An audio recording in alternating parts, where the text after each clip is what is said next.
ভারতকে জাহান্নামের গর্ত, নরককুণ্ড, হেলহোল, নরককুণ্ডের সঙ্গে তুলনা করায় এবার ট্রাম্পকে মুক্তোর জবাব দিল ইরান। অর্থাৎ ভারতের হয়ে আমেরিকাকে, ট্রাম্পকে মুক্তোর জবাব দিয়েছে ইরান।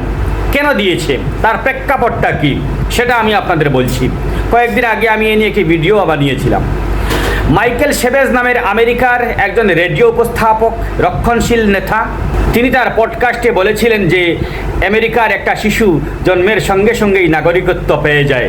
তিনি ভারত এবং চীনের উদ্দেশ্যে বলেছিলেন, চীনকে, ভারতকে টার্গেট করে বলেছিলেন যে গর্ভের 9 মাসে, 9 নম্বর মাসে এখানে তারা চলে আসে এবং সন্তান জন্ম দেয়। জন্মের সঙ্গে সঙ্গে সন্তানটি আমেরিকার নাগরিকত্ব পেয়ে যায়। তারপর ভারত বা চীন বা অন্য কোনো হেলহোল বা নরককুণ্ড, জাহান্নামের গর্ত থেকে এসে তাদের পরিবারকে নিয়ে আসে। তিনি এটা বন্ধের দাবি জানিয়েছিলেন। আর এই পডকাস্টের লিখিত একটি কপি সোশ্যাল মিডিয়ায় পোস্ট করেছিলেন ডোনাল্ড ট্রাম্প। এ নিয়ে ভারতে হইচই শুরু হয়েছিল। কংগ্রেস ছেঁকে ধরেছিল কেন্দ্রকে, বিদেশ মন্ত্রক যেন কোনো একটা জবাব দেয়, কিন্তু বিদেশ মন্ত্রক জুৎসই কোনো জবাব দিতে পারেনি বলে একটা অভিযোগ রয়েছে। কি বিদেশ মন্ত্রক জবাব না দিলে কি হবে? এবার ইরান তার মুক্তোর জবাব দিয়েছে। মুম্বাইয়ে ইরানের উপদূতাবাস থেকে এক্স হ্যান্ডেলে একটি ভিডিও আপলোড করা হয়েছে 17 সেকেন্ডের। 17 সেকেন্ডের ভিডিওয় মহারাষ্ট্রের নাগরিক জীবন, সংস্কৃতি, প্রাকৃতিক দৃশ্য ইত্যাদি দেখানো হয়েছে।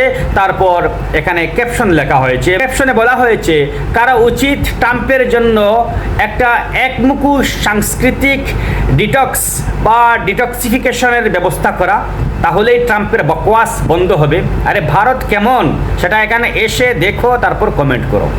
এই মন্তব্যটি করেছে ইরানের মুম্বাই স্থিত উপদূতাবাস। এবার ডিটক্স বা ডিটক্সিফিকেশন মানে কি? ডিটক্সিফিকেশন হচ্ছে শরীরের ক্ষতিকর পদার্থকে বের করে দেওয়া। এটার সঙ্গে ট্রাম্পের তুলনা করা হয়েছে। বলা হচ্ছে যে কারো উচিত ট্রাম্পের জন্য একমুখী সাংস্কৃতিক একটি ডিটক্সিফিকেশনের ব্যবস্থা করা, তাহলেই ট্রাম্পের বকওয়াস বন্ধ হবে। এরপরেই বলা হচ্ছে, আরে এখানে আসো, ভারতকে দেখো, তারপর কমেন্ট করো। ভারতের হয়ে এত সুন্দর একটি জবাব ইরান দিল, কিন্তু বিদেশ মন্ত্রক এখন পর্যন্ত জুৎসই কোনো জবাব দিতে পারেনি বলে অভিযোগ রয়েছে। যদিও একটি জবাব দেওয়া হয়েছে, কিন্তু সেখানে ট্রাম্পের কোনো উল্লেখ নেই। হালকা পাতলা করে একটি জবাব দেওয়া হয়েছে বলে অভিযোগ করছে বিরোধী শিবির। এবার ভারতের হয়ে ইরানের এই জবাবকে আপনার কেমন লাগলো সেটা কমেন্ট করে জানাবেন। ধন্যবাদ।